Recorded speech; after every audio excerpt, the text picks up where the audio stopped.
allegiance to the flag of the United States of America and to the republic for which it stands, one nation, under God, indivisible, with liberty and justice for all. Okay, let's start with the approval of the minutes from November 4th. Make a motion to approve the minutes unless someone has some corrections. Okay, is there a second? People have time to read it. I would like just a few more minutes. Okay.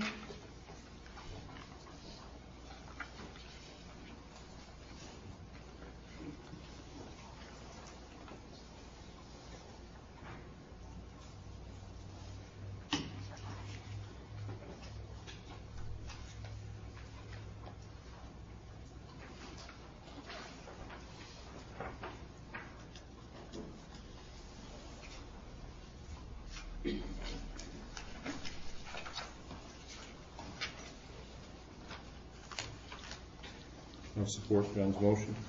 Okay, any discussion? All in favor? Aye. Okay, the minutes are approved. They have the treasurer's report. This is as of November 30th, it should say up top. Looks like I have a one in there. November 30th, 2013. The general accounts checking, $47,025. The savings, $133,242. The fire fund, $262,213. The library, $73,344. The light fund, $23,955. The liquor fund, $762. The donations are $1,507. In the tax accounts, the savings is $20,212. The checking is $19.95. The investment accounts, general CDs, we have $77,064. And the fire CDs, $105,467. And I separated out our dedicated accounts so they'll show. The old schoolhouse CD, we have $136,471. The township parking lot savings, in the savings we have $75,891. And probably this month we'll be taking care of the hall renovation, which we have to put back $30,000. Okay, great. Do you want to deal with that that resolution right now? That's the amendment to. That's for those 70, I think, thousand. Well, we might as well do all the financial stuff. This is the money that was borrowed from the Straits Frederick Credit Union. I guess, Rachel, you want to read the amendment? Mullett Township Gatsby 54 Amendment to Resolution August 2nd, 2012, number 8, dated today, December 2nd, 2013. Whereas Mullett Township had borrowed from the Straits Area Federal Credit Union, account number 101-000-002.2 to pay for the Tappanabee Beach Park, and whereas Mullett Township pledged to replace all monies that were borrowed from the dedicated fund of 101-000-002.2 savings account, and whereas on November 12, 2013, the $70,000 was replaced at the Straits Area Federal Credit Union, and now therefore be it further resolved, the assigned account number will be dedicated by the account number of 101-000-002.2 and will be known as the Tappanabee Parking Lots Fund.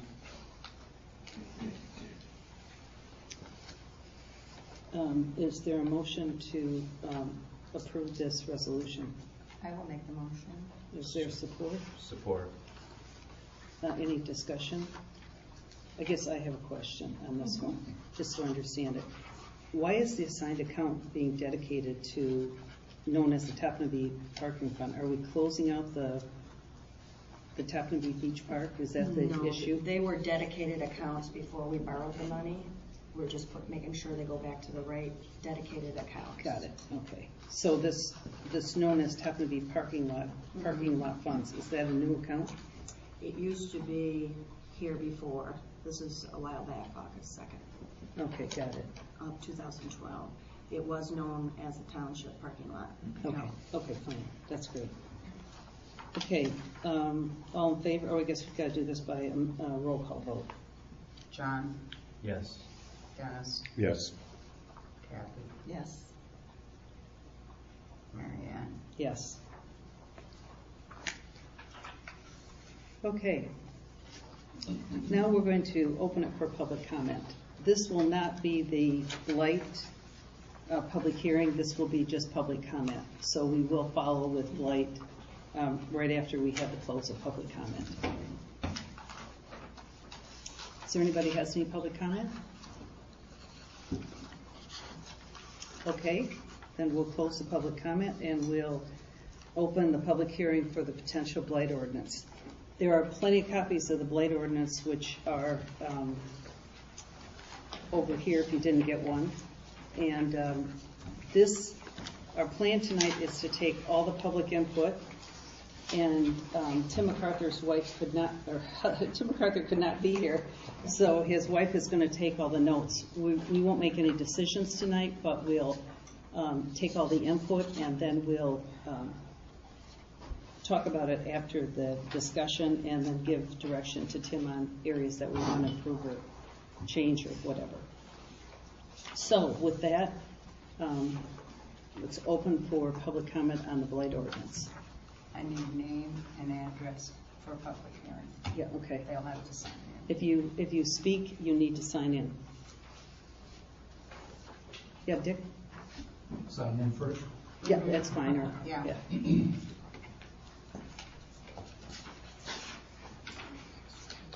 Very good. I guess he's not going to do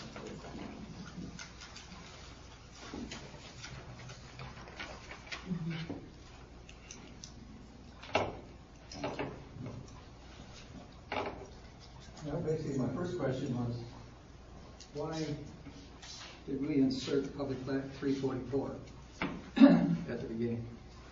That basically is a blighted rehabilitation act. And unless the township is planning on getting some property through condemnation, I don't see where it fits. Okay. Second, I don't believe it's necessary to spell out that agriculture should be exempt from A through F under the blighted factor section. Farmers have the Right to Farm Act, which basically protects them from all this type of business. Plus, they also have the ability to recoup any losses that they may incur trying to protect themselves or defend themselves. So you're proposing what? That we delete the agricultural? Just delete the ordinance seems to be kind of wordy to begin with. I don't think it's necessary. Section G, where they're referring to places that aren't kept up and normal use. I think normal use should be taken right out of there. Who's to define what normal is? Somebody may have a place up here, they get to come up once or maybe twice a year, or maybe once every 2 or 3 years. And if the place is kept up, I don't see where it has any business being in with dilapidated buildings. And for the enforcement officer, I would think the board would have to set up some form of line of communication where he reports to just one person. That one person is the go-between the enforcement officer and the board. He can't really take orders from 5 different people. The person he reports to me, would report to the board. The board would make all decisions, and that person would inform the enforcement officer what the decision is. That way there would be no conflicting from maybe 1 or 2 different board members.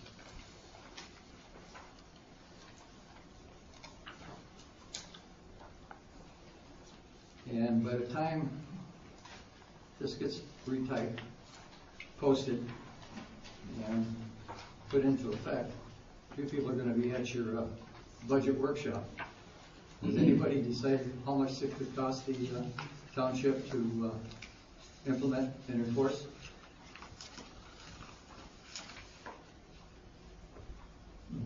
I think we have some rough numbers, that's all. We just have rough numbers. It depends who we go with. This could get expensive. Absolutely. Yep, absolutely. Okay, thanks, Dick. Any other comments about the blight? Do I have to sign this? Yep.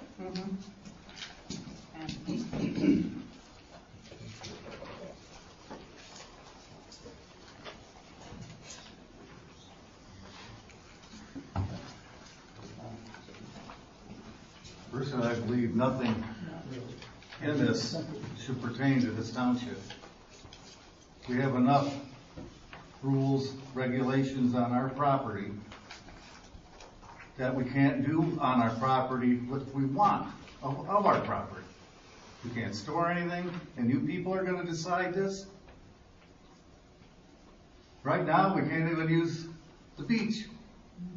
It looks to me like they had a Stalag 13 go on there. Did you have your brown shirts put the fence up, keep people out? This is wrong.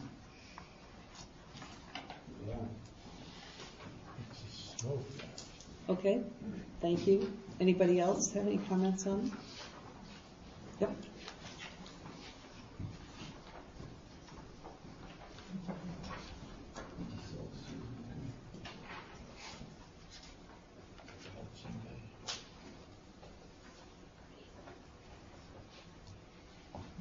I just wanted to make a comment as a property owner that my home values are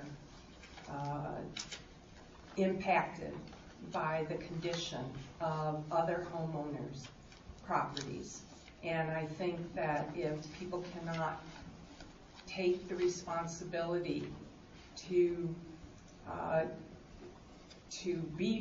take care of their property in a way that does not impact negatively on their neighbors, then I think that it is the responsibility of the township to come in and police that. And as far as cost is concerned, the cost is okay. You're going to have it up front for having to take care of the policing action, and that's in quotes. But you are also, if that is not done, then the property values are going to drop, and the taxes that would come in are going to also drop because property values. If you want a decent community, then people need to take responsibility, and if they don't, then it is the responsibility of the board to make sure that that is taken care of. Okay, thank you. Anybody else would like to speak? Otto?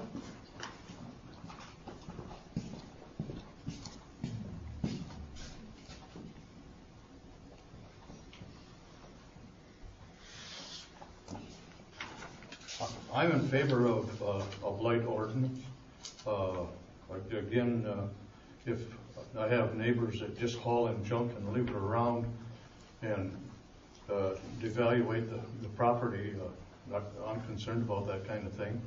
I think we need some type of ordinance that addresses the conditions that people themselves generate. If they don't put it there and they don't pile it there, there's really no need to let it get so out of hand that it brings down the neighborhood. Okay, thank you. Good. Anybody else have comment?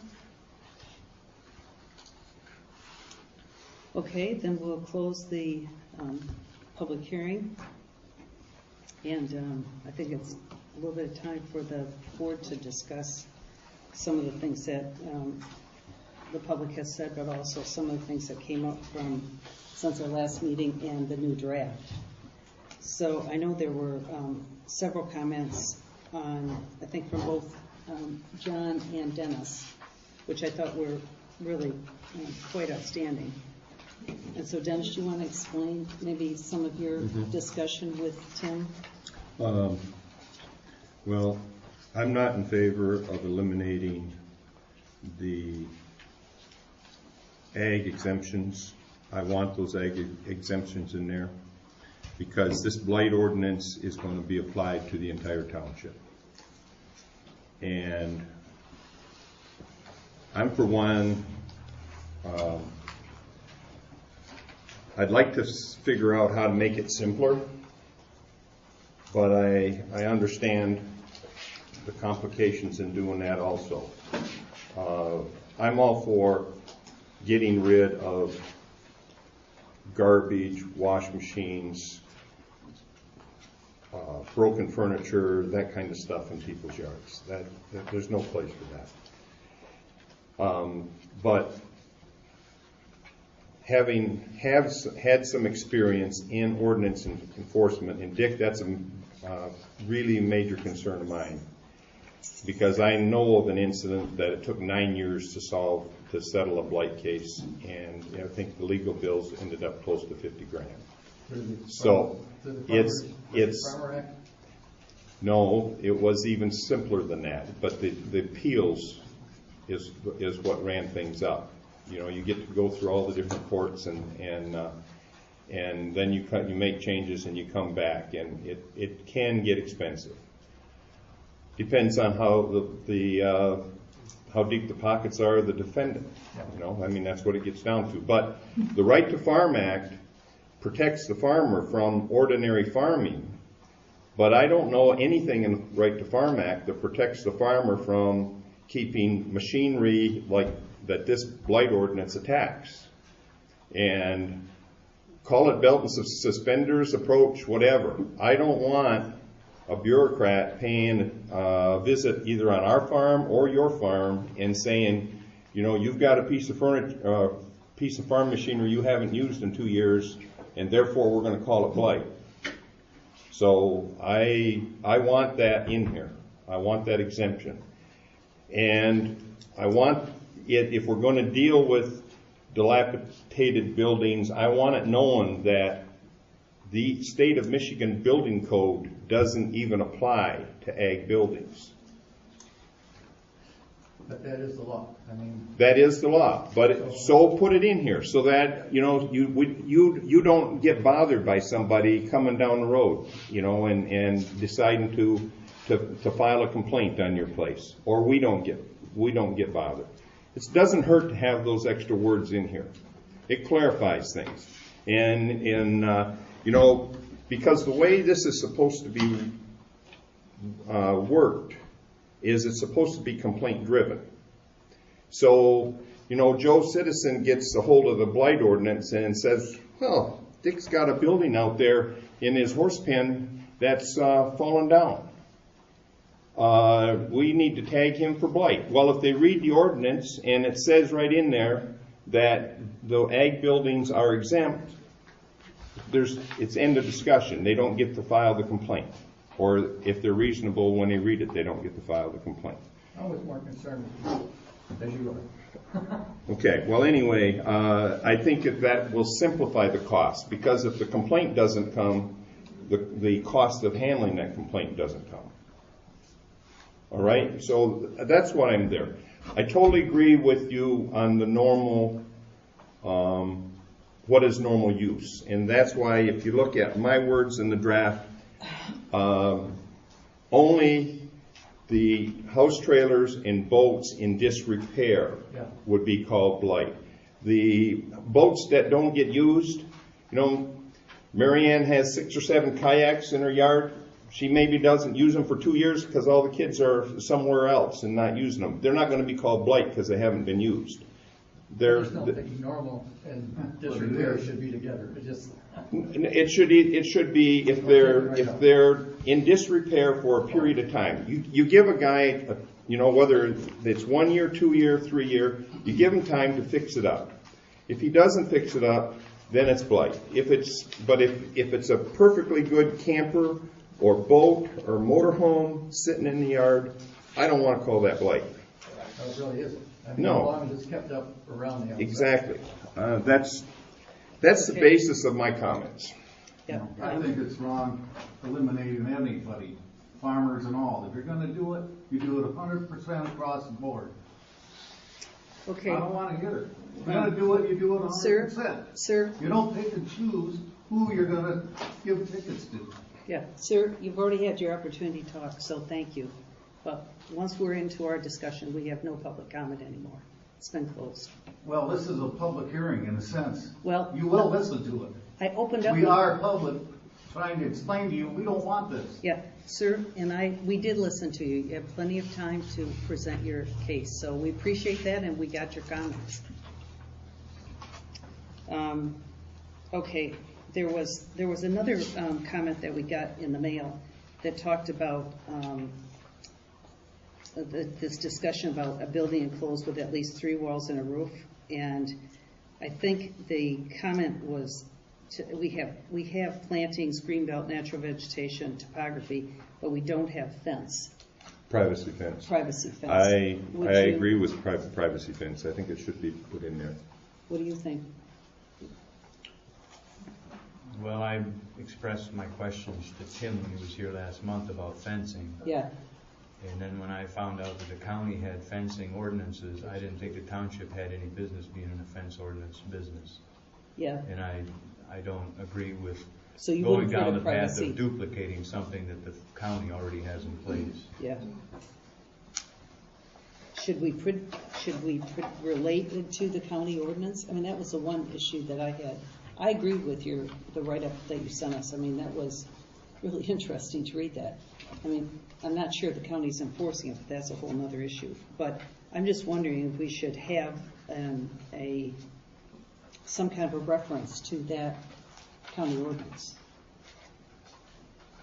relative. I guess that's a question for Tim. Yeah. I just don't believe we should spend any of the township dollars on I agree anything that the county has in place. Totally agree with that. So let's just ask Tim about whether we should put in our ordinance a reference to the county ordinance on fencing. I think I sent him all that information too. And then any of the other on the language that you had on storage of property, I think you had the same with agriculture. I don't think you had anything else, Dennis. Well, I treated, for the most of it, my comments for not just for ag, but for logging. Every one of them. Logging, construction, and excavation Right.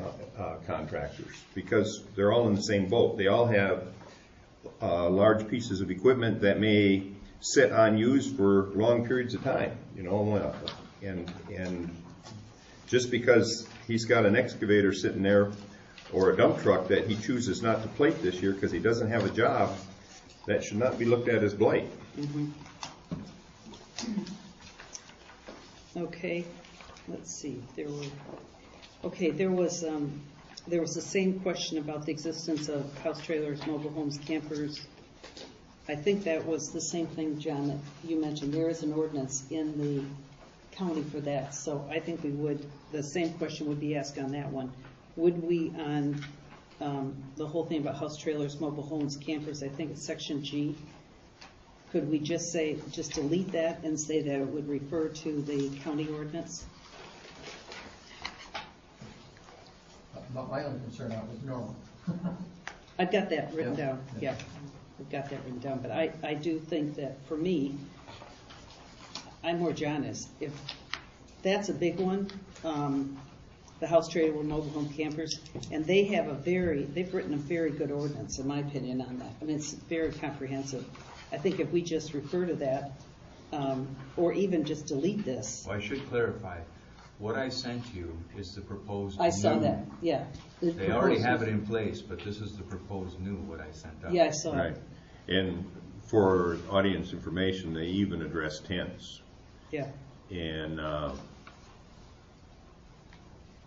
I read that and think, well, are they going to control the kids wanting to camp in the backyard with a, or a play structure over a tent structure, medium play structure over the top of a sandbox? Lots of luck, I mean. Yeah, I think the I issue think for that us the- is just to take it out of ours. Yeah, I agree. I think we just We delete don't, it out of ours. we don't need it there, and let them pay to fight it if they want to choose, if they choose to fight it. Yeah. Okay, then we have the enforcement of the ordinance. I think there was two things here. Rachel wanted the whole board to act as the authority for the township. I thought more in line with Dick's comment that I think that Tim told us last time that the whole board acting as one would be, could be a problem. I think we should have a communication person with this as a line of communication, as opposed to having the whole board. I think that is, an issue. But Rachel, what do you think? You have a different opinion. I think the board should be involved, and while I'm at it, I agree with Dick. It's very expensive. I know what we bring in. I'm very closely related to what the money is, Kathy and I, and we bring in tax dollars about $200,000. Almost 100 of that goes out in payroll and maintenance for the township. That doesn't leave us much money to do roads or any other park projects, cleaning up areas. We have a schoolhouse that needs to be renovated. That's going to cost quite a few dollars. That's just rotting up there. I just don't think we can afford it. So that's my personal opinion. You can take it for what it's worth, but I see the money, and I just. So you're The just saying, figures that I have heard for blight ordinances can run up to $100,000 if you get into a real nitty-gritty case, and we just can't afford it. That's the simple fact. okay. We can ask all of you to clean up your property, and I think most of you do, but I just don't think we can afford it. Okay, are there any other? Yes, I'd like to speak if I may. Yeah. Our September 9th meeting, 2013, we wrote something that it read to write a very specific blight ordinance focusing on rubbish, trash, and junk. And I'm seeing where we're now doing automobiles and buildings and getting into maybe another whole board for this dangerous building thing. Let me find the name of it. I think we're going to take that out, dangerous building. Well, you're getting into 5 more people that we would have to hire. And also, some of this stuff, I believe we might have to go to a Michigan Property Maintenance Code and hire somebody to do our ordinance and our zoning. Because we're going to get into more and more buildings and